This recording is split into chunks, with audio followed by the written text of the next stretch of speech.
দাদা হুজুর পীর কেবলা তো ফাল্গুন মাসের 21, 22, 23 দাদা হুজুর পীর কেবলা নির্ধারিত তারিখ।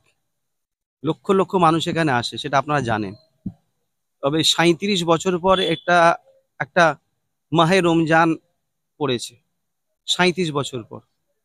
তো আমরা ভেবেছিলাম হয়তো লোকটা হয়তো কম হতে পারে, কিন্তু দাদা পীরের মহব্বতের মানুষ, তারা ঠিক মহব্বতটা অন্তরই রেখেছে।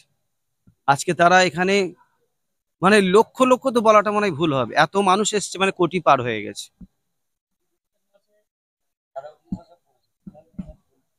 দেখেন, মাহে রমজান মাস পড়েছে, আমরা আজ থেকে 3 মাস আগে থেকে প্রিপারেশন নিচ্ছি। মানুষকে কিভাবে আমরা সেবা দেবো, তাদেরকে কিভাবে আমরা ইফতার করাবো, সেহরি করাবো, রাতের খাবার করাবো। নিশ্চয়ই আপনারা হয়তো এর দেখেছেন আমরা কিভাবে ইফতার করিয়েছি বা সেহরি, এই রাতের খাবার খাইয়েছি। ঠিক এই রকম আমরা সেহরিও করাবো। এবং দাদা পীরে যত মেহমান আসছে সবাইকে বলবো, আপনি কোনো দরবারে, সব দরবারে খাবেন, অবশ্যই খাবেন তাবারক হিসাবে। তবে কাসেম সিদ্দিকীর দরবার, আমার আব্বা হুজুর পীর কেবলার দরবার, একটু আপনি আমার কাছে আসবেন, এই দরবারে আসবেন, আমি একটু নিজে আপনাদেরকে মেহমানদারি করবো ইনশাল্লাহ। দেখেন, আগামীকাল হচ্ছে জুম্মা। জিহারে মানুষ আসবে, জিহারে আমাদের কাছে SMS করছে বা ফোন করছে, বা জিহারে মানুষ মানে আজকে যারা এসেছে, একটা খুশির খবর, আজকে যারা এসেছে তারাও বলছে আগামীকাল আসবো, জুম্মার নামাজ পড়বো। তো যারা আগামীকাল আসবেন বা সকালে বেরোবেন, সবাইকে বলবো আপনারা একটু আস্তে সুস্তে আসবেন। যারা বাইকে আসবেন একটু হেলমেট পরে আসবেন, যারা 4 চাকায় গাড়িতে আসবেন গাড়ি কাগজপত্র যেন ওকে থাকে।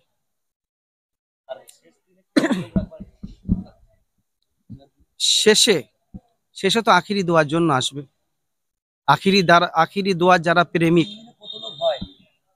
দেখেন তিন্ডিতে কোনো হিসাব নাই, লক্ষ লক্ষ তো পার ডে হচ্ছে। আপনি জানেন না, জুম্মার দিনে এখানে 40,000, 50,000 করে লোক হয় জুম্মার দিনে। আর আজকে এত বড় জলসা।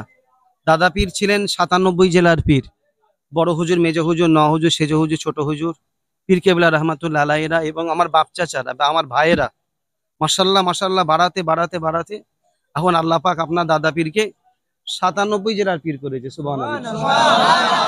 97 জেলার পীর করেছে। সেই 97 জেলার মানুষ পাগলের মতো আসছে যে মাহে রমজান আমার এক জায়গায় বসে ইফতার করব।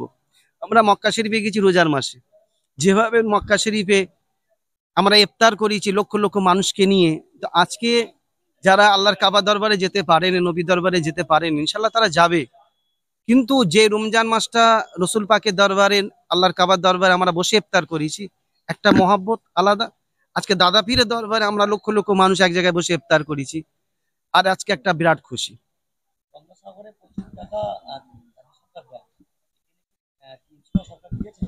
দেখেন, গঙ্গাসাগরে ওই 20-25 লক্ষ মানুষ হয় সব মিলিয়ে, এটা আমার হিসাব। যেহেতু আমার ওখানে অনেক শিষ্য, সিভিল ভলেন্টিয়ার যাই, আমার অনেক শিষ্য আছে সিভিক, অনেক কাজ করে, তারা বলে এতদিনে এই 20-25 লক্ষ মানুষ হয়। কিন্তু সেই মানুষের জন্য সেখানে হেলিপ্যাড, সেখানে এত প্রশাসন, এত খাবারের, এত অ্যাম্বুলেন্স, এত প্রাইভেটের গাড়ি, সেই তুলনায় ফুরফুরা শরীফে একদিনে 40 লক্ষ, 50 লক্ষ, 60 লক্ষ মানুষ হয়, সেই তুলনায় এখানে কিছুই নেই।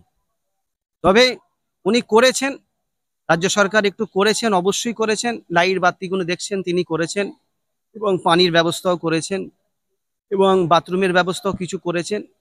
খোদার কাছে চেয়ে বলতে হবে, অবশ্যই করেছেন। তবে আগামী দিন ওনাকে বলবো আরো করতে। তার কারণ গঙ্গাসাগরে যদি 20 লক্ষ মানুষ যায়, তার জন্য এত টাকা বরাদ্দ হচ্ছে, রাস্তা তৈরি হচ্ছে, বুঝতে পারছেন না কত ফেসিলিটি ওখানে দেওয়া হচ্ছে। আমি তো ওই দিনে ডায়মন্ড হাওড়ায় ছিলাম, রঘুনাথপুরে গিয়েছিলাম, ঝালবাড়িতে গিয়েছিলাম প্রোগ্রাম করতে, এবং ভূতমোল্লার পরেও গিয়েছিলাম। তো ওই 3-4 দিন আমি এলাকায় ছিলাম, আমি যেভাবে ওখানে প্রশাসনদেরকে, নিজেরা দাঁড়িয়ে যেভাবে কাজ করছে প্রশাসন, সেই তুলনায় এখানে কিছুই নেই। তো সেই সেই রকম কাজ এখানে আরো দ্রুত বেশি করতে হবে।